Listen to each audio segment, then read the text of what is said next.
Me on lisätty Creamailerin paljon toivottu arkisto-ominaisuus.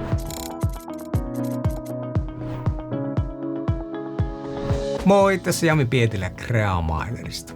Me on lisätty Creamailerin paljon toivottu arkisto-ominaisuus, jonka avulla viestit, kyselyt sekä tapahtumakutsut voidaan jakaa kätevästi yhdestä paikkaa, eli esimerkiksi upottamalla kotisivulle tai linkittämällä Creamailerista löytyvään sivuun. Tässä videossa käydään tarkemmin läpi, mistä kyse.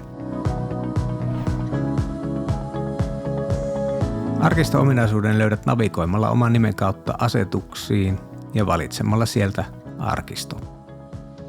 Voit luoda useita arkistoja ja ne voivat olla erikielisiä. Kielenvalinta vaikuttaa päivämäärän esitystapaan ja parantaa saavutettavuutta.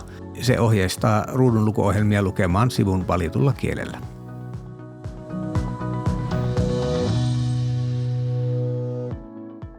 Kun olet luonut uuden arkiston, voit lisätä sinne viestejä, kyselyitä ja tapahtumakutsuja.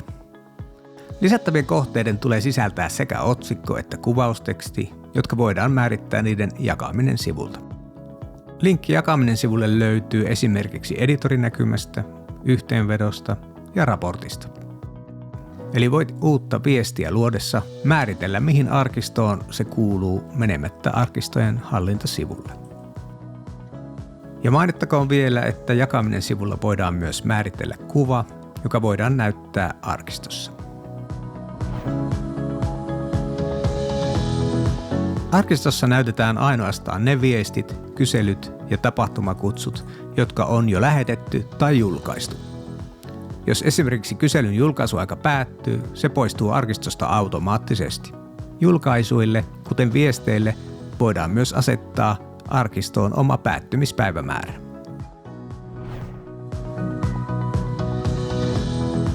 Jokaisella arkistolla on automaattisesti oma julkinen sivu, johon voidaan linkittää esimerkiksi somessa, kotisivuilla tai vaikkapa tuoreimmassa uutiskirjeessä.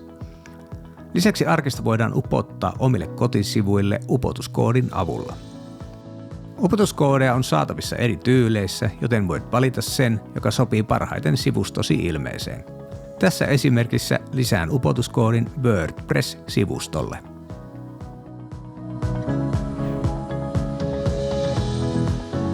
Lopuksi arkistosta löytyy myös RSS-syöte.